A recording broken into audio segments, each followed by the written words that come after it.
Hi there, guys. So today I want to analyse the news that Nigel Farage and Reform UK have proposed a new tax policy for non-DOMs. So before I get into that, I'd be really grateful if you could like and subscribe. It just helps me to grow the channel. So thanks a lot.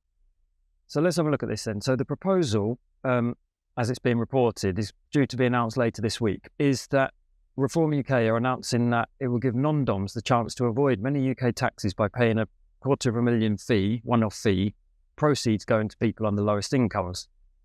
Non-DOMs live in the UK, have a permanent home overseas for tax purposes, and under Reform's plan, non-DOMs would pay the fee for a new Britannia card and in return not be taxed on wealth, income or capital gains earned abroad.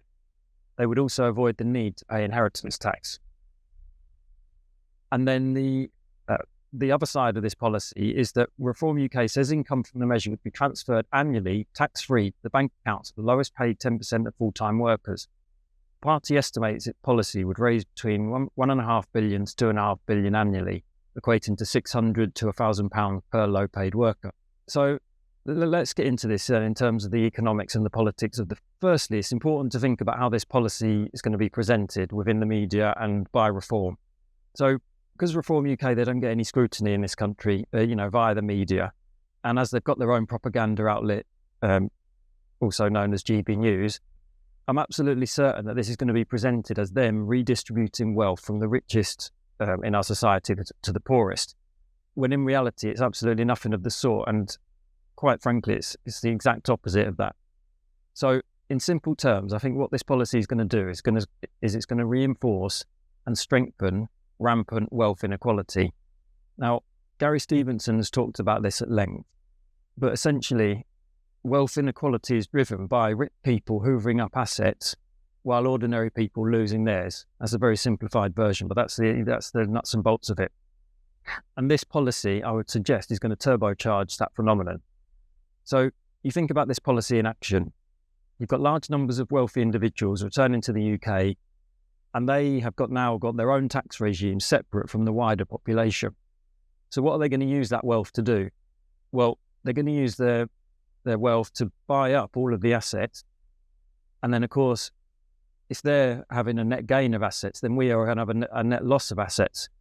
So what you're going to effectively have is that our society is going to be further fractured along wealth lines. Now, they say that the quid pro quo of this is that they're going to offer up to £1,000 a year to some of the poorest workers in the UK, but in reality, it's probably going to be a lot less than that. And in any case, once all of those rich people have returned, it is inevitable that that one-off payment is going to cease because there's no more rich people to be taxed on a one-off basis. And then after that, what you're going to have is a permanently altered tax system, which has been redesigned for rich people without the so-called dividend to ordinary people. So it's just an absolutely abysmal policy from start to finish. And that is entirely in keeping with what a party of millionaires would come up with as a policy platform. But as I said, we can be absolutely certain that this policy is going to get no scrutiny whatsoever. It's going to be presented as a form of wealth redistribution. All I can say is that I really hope Labour, buck their ideas up, because if this lot get into power in 2029, we're going to be in a whole lot of trouble. So thanks a lot, guys. See you next time.